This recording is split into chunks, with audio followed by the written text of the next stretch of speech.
obvious, but it isn't obvious, is that you need to learn the business. You know what I'm saying? That's really the key thing. I know people like preach it a lot, but it's important that an artist learn their business and everything attached to it, so they can kind of, move forward with just good energy, and they can just kind of focus on the music. So yeah, that's what I would say. When you say the business, is that more so splits, royalties, accountants, lawyers? I mean, what part of the business do you reckon it covers? I mean, that part. Yeah, that part, when it comes to like splits and knowing budgets and knowing like what's really happening contractually with your situation, really what you agreeing to. You know what I mean? Like, main thing, like what am I agreeing to? You know what I'm saying? What's my end of the bargain more so? You know what I'm saying? And can I uphold my end of the bargain? So yeah, you just got to know your stuff. You got to know and just really pay attention. You know what I'm saying? You meet, I think this industry also can be like superficial, so you got to be mindful of that too, very much so. And I learned that moving through, people will call you friends and brothers and help you out, and then you might get in a situation to where like you need them, or things aren't like they were, you know what I mean? And you just kind of really see true faces of people. So just kind of be mindful of that, and kind of just keep solid people, good people, genuine people, not yes men, people who are going to really give you vital information around you. So, yeah. Adding to that, a couple of my friends, they're entertainment lawyers, and they'll tell me off the record, they'll be like, look, we're doing deals for the artists. My relationship's really with the labels.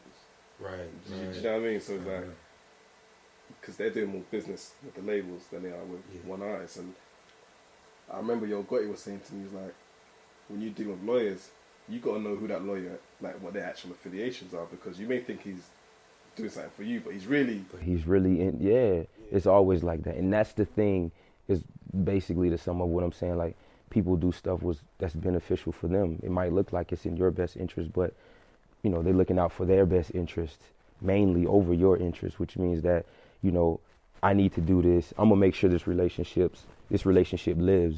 You know what I mean? So I like you as a client, and I think you cool, and we can do some great things. But this relationship is really where the money is, and really where like the power is. So it's that thing. You know what I'm saying? So you got to know who they're affiliated with, who they work with. You know what I mean? You got to call people and know, are they good? What type of person are they? Who they working with? Like that type of shit. So, cause it's like it's a huge circle for real. You know what I'm saying? Like, when it comes to entertainment and like lawyers and stuff like that, they know each other. Like, this lawyer over here, might know a lawyer in New York who connected to this, and might be connected to the lawyer that I know, and then it's all a big circle at the end of the day, and it spins back around. You know what I'm saying? So you just got to get somebody that's fighting for you, bro. Do you think the same is to be said with accountants? Because it's literally like, from the outside, and because I used to be an accountant myself, so I was like, how are all these rappers getting got? Do you know what I mean? I was like, I remember Fat Joe was talking about his situation. You look at all the rappers, and it's not about making money. It's always like there's a tax issue. Mm-hmm.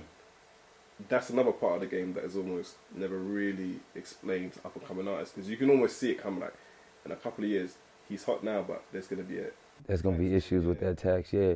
Because I think that, like, for the most part, when you kind of get money and you're not used to having money, and, you kind of come from a place of where you probably never been involved. Majority of the artists haven't been to college. I'm one of them artists, that kind of just got my success at a younger age.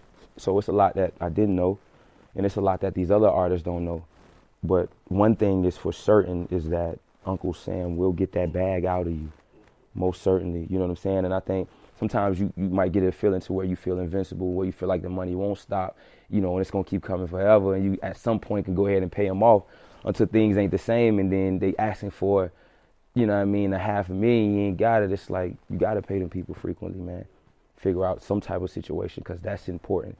That's as important as like life, and that goes in the bracket of raising your children and all that shit. In my mind, like, you got to, because it's important, because if not, you be stripped of everything. Nobody don't want that. It's embarrassing. And not only that, like, it's the mentality too of some people, especially with our culture, like the black community, you know what I'm saying? Like, they don't want to give their money to the quote unquote white man. You know what I'm saying? So it's always like, you know, they got this thing of, oh, I got to give me, you know, who wants to make $1 million and have to, you know, pay $100,000 in taxes, or $100,000, you got to give $100,000 back. So most of them think like, you know, but it comes back to haunt you though, you know. So it's just part of the game though. It's just one of the things you have to accept.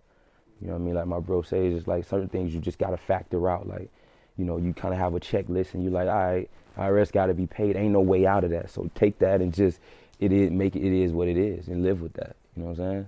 So, you know, when you first quote unquote got on, what's the first thing that kind of changed? Because the transition from aspiring artist to a hit, what's that transitional period like? What changes? You can literally be in a place in your life to where it's like you're dormant. You know what I'm saying? And like life is kind of like at a very steady level. You know what I'm saying, for you. But the moment the moment you get a hit, or the moment you get like a record, is the moment like things start happening rapidly fast. You know what I'm saying? Like life comes at you fast, traveling, bookings, everything. It's just, you know, your demand. People want you. People want to see you. People want to talk to you. People want to like be around you. Women want to, you know, vibe with you. So like all this type of stuff. So it literally happens like day and night for real. Like that's a real thing. You know what I'm saying? So you can literally 3 months be in a very tough situation to next day, like you living all your dreams. You in the store spending $4,000-5,000 and riding nice whips and cars and stuff, and just doing the things that you dream to do. So it is like running 200 miles an hour. You know what I'm saying? On your latest projects, Life After, I think that kind of segues a bit to like, I won't say the lifestyle, but talk to us a bit about Life After, because I think lyrically it was just phenomenal. But for those who may not have heard it, what were you trying to say within that track? Life After was just my place of where I am, like currently. You know what I'm saying? Like throughout like all the madness, right? And it's also explaining kind of like I've embarked on a new journey, and the place that I'm going, everybody can't travel there. You know what I mean? So it's kind of like, where were you? You know what I mean? Where were you when I was young and I had my apple juice and I was trying to figure my life out? You know what I'm saying? Kind of like that thing, like, and just kind of giving my perspective of just how life is good. You know what I'm saying? And life is blessed for us. You know what I'm saying? And Life After is just life after. It's me putting my situation behind me completely and saying, man, you know what? This is very forward energy. This is what I like. This is what I don't like. You know what I'm saying? So, yeah. Yeah, I think my next favorite track is probably the opener, to Whom It May Concern. Really introspective. Lyrically, can you quote some of like, I'll say some of your favorite bars within that track? Because it's a very layered record. Yeah. You know? So if you can share a bit about that, that'd be awesome. Some of my favorite lines. One of my favorite lines in there is a part of me had to die, so a part of me gets to live. That probably has to be. I could like, you know, that record's so powerful, man. At any given moment, me performing that record, I could get emotional about it just because of like, that's just it solidifies it all for me. You know what I'm saying? And I think that line, a part of me had to die, was just me stripping myself completely to really focus on like what really mattered to me. You know what I'm saying? Because I think I had to strip the ego and the pride and all that away and kind of put it in the box and say, all right, what makes you happy? You know what I'm saying? Like, we got to kind of redo this thing, and we got to, you know, identify who you are.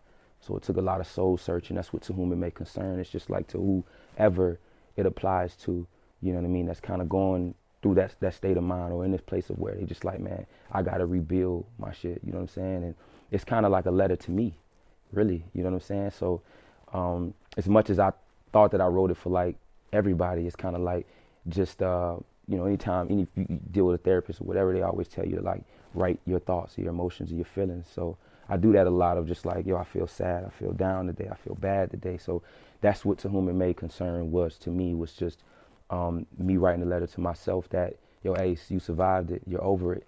Thank God, you know, that you've been able to overcome this. Now it's time to move forward, and it's just all prosperity energy, prosperous energy. So is it when you're in that type of obviously you're reflecting in that track, but in real time, is it easy to get lost in the whole smoke and mirrors, the gas, the bright lights of the industry?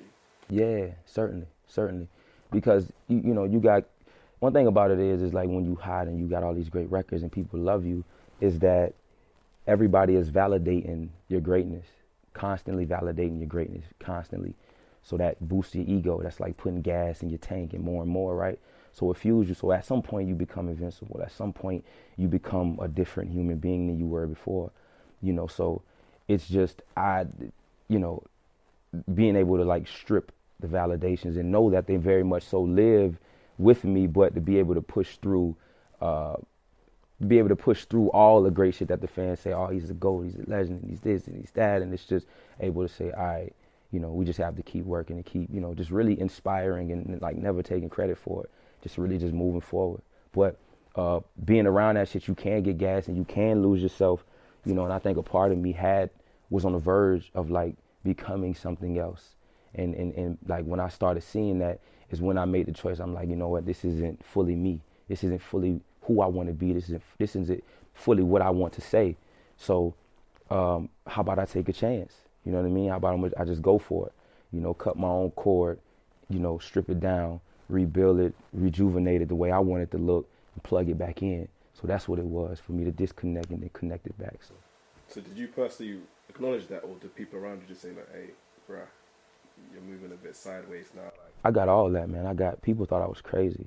People still think I'm crazy, you know what I'm saying? But it's my life. I got to do what's best for me. And, I'm just not willing to compromise, because I don't want to look 10, 15 years later. People might have had success and all this other stuff, but you might be unhappy for real in real life. You know what I mean? Why you have so much money, cars and everything, but you're unhappy? What's allowing you to be unhappy for real? You know what I'm saying? So everybody thought I was crazy, like, oh, why you doing this and why you doing that? But you got a situation that's solidified, but you got these records and blah, blah, blah. It didn't matter to me. It didn't matter at that point. It mattered. Of course it mattered, but, just like wants and needs and just what made me happy, dog. You know what I'm saying? So I just pushed past all that shit. Sometimes I doubted myself. Sometimes I bought into the idea of like, man, I might have fucked up. I bought into that idea before. But then I had to work my way through it and say, nah, you made the right decision for yourself and for your team, for your family. So you have a lot of God references in your track. That's something that a lot of rappers don't really put in their music.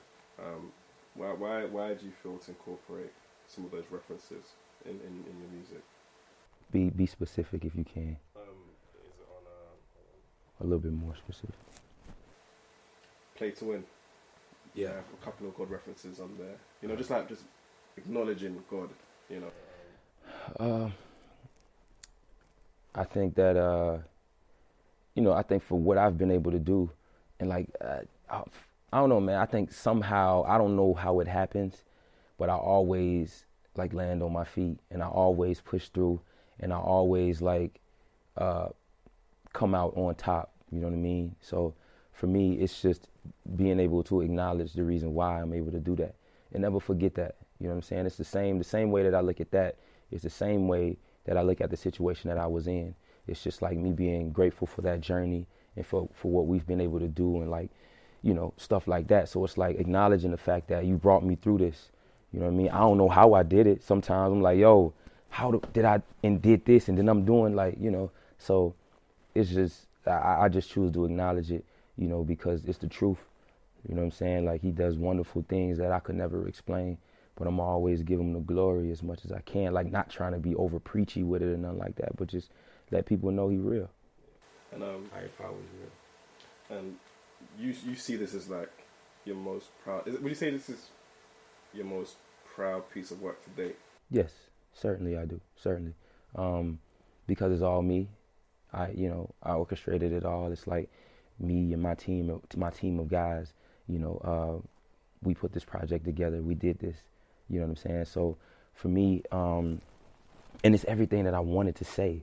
You know what I mean? At that particular time, like, there's so much more that I'm gonna say, like, within the next work that people are gonna get. But for me, I covered a lot of bases, and that was important to me. And I felt like people understood what it was that I was trying to say and come across. So this is one of my most amazing projects to date. You know what I'm saying? Yeah. And kind of rounding up.